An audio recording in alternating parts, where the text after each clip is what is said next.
ब्याह कर नई नवेली दुल्हन कंचन जब अपनी ससुराल आती है। बहू, ये है तेरा भरा पूरा ससुराल। ससुराल? हे भगवान, ये मेरी ससुराल है? मुझे तो ऐसा लग रहा है जैसे मैं किसी मेले में आई हुई हूँ। कंचन की सास उसे उसके पूरे ससुराल वालों से मिलवाती है। इनके पैर छू बहू, ये तेरे ससुर जी हैं, और वो सबसे बड़े जेठ जी और ये जेठानी, और इनसे मिल, ये दोनों तेरी ननद हैं और वो तीनों तेरे देवर। कुछ देर बाद वो आराम करने अपने कमरे में जाती है, जहाँ पहले से ही उसकी जेठानी के बच्चे उसके बिस्तर पर उछल कूद कर रहे थे। कुछ देर बाद उसकी ननद उसके कमरे में आती है। अरे बच्चों, तुम सब यहाँ क्या कर रहे हो? चलो अब चाची को आराम करने दो। अच्छा भाभी, माँ ने कहा है सुबह 5 बजे उठकर नहाकर पूजा पाठ कर लेना। वो कल आपकी पहली रसोई है ना, इसलिए। जी ठीक है दीदी। अगली सुबह तड़के उठकर कंचन तैयार हो जाती है। फिर अपनी पहली रसोई में सबके लिए कई तरह के पकवान बनाती है। अरे वाह कंचन बहू, तुमने तो काफी सारे पकवान बनाए हैं और खुशबू भी बड़ी लाजवाब आ रही है। लेकिन तुमने पराठे नहीं बनाए क्या? बनाए हैं ना जेठानी जी, पूरे 30 आलू के भरे हुए पराठे बनाए हैं। जानती हूँ थोड़े ज्यादा है, लेकिन आप देखना मेरे हाथ के बनाए हुए रायता बूंदी और कोफ्ते की सब्जी के साथ ये सब यूं ही चट हो जाएंगे।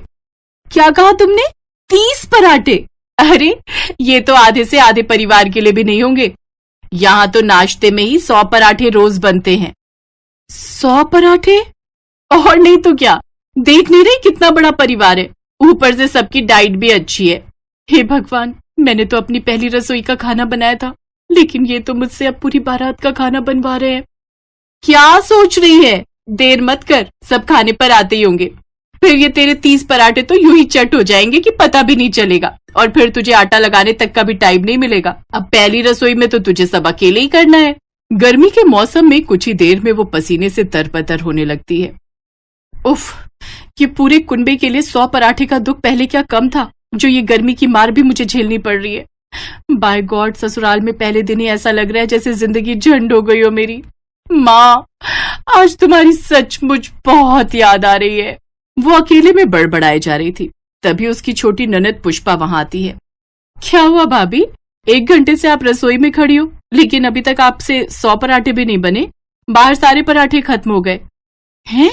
खत्म हो गए? ये लोग इंसान है या जानवर जो बस चरे ही जा रहे। ये लोग मुझे बहुरानी बनाकर लाए या नौकरानी? इतनी जल्दी जल्दी तो कोई रोबोट भी रोटियां नहीं बना पाएगा। हे भगवान, ये कहाँ फंस गई मैं। ऐसे ही उसे 3 घंटे लगातार किचन में खड़े हुए बीत जाते हैं। उसका सारा मेकअप पसीने में बह चुका होता है। बस अभी अब और पराठे नहीं चाहिए। ये सुनते ही कंचन के प्राण में प्राण आते हैं। थैंक गॉड, मेरी पहली रसोई की रस्म पूरी हुई। अब कम से कम इसके बाद मुझे यूं 100 पराठे अकेले तो नहीं बनाने पड़ेंगे। शाम को सब औरतें कंचन की मुंह दिखाई के लिए उसके घर आती हैं। अरे बहू की नैन नक्श तो अच्छी है, दिखने में भी सुंदर है, लेकिन इसका चेहरा इतना मुरझाया हुआ क्यों है? अब नाश्ते में ही 100 पराठे बनवाएंगे तो चेहरा तो मुरझाएगा ही ना। जी कुछ नहीं, शादी ब्याह की रस्मों में तो बच्चे थक ही जाते हैं। वैसे भी आपको तो पता है आजकल के बच्चों का कितने नाजुक होते हैं। वाह भाई सासू माँ, चिट भी मेरी पट भी मेरी। वाह वाह वाह वाह। उस रात मुंह दिखाई की रस्म काफी देर तक चलती है, जिस कारण कंचन थक जाती है। उफ, ना जाने ये कैसा पेट है इन लोगों का। ऐसा करूंगी, सुबह नाश्ते में मैं सबके लिए इडली सांभर और पोहा बना दूंगी। हाँ ये ठीक रहेगा, वो जल्दी भी बन जाएगा और इस तरह मैं 100 पराठे बेलने से बच जाऊंगी। अगली सुबह कंचन सबके लिए नाश्ते में इडली सांभर और पोहा बनाकर तैयार कर देती है। ये क्या नाश्ते में भला ये इडली सांभर और पोहा कौन खाता है भाई? नहीं नहीं, हमें तो पराठे ही खाने। जब तक 10-15 पराठे खाकर डकार ना आ जाए तब तक तो समझो पेट भरा ही नहीं जी। ये इडली सांभर तो हमारे दांत के नीचे भी ना आए।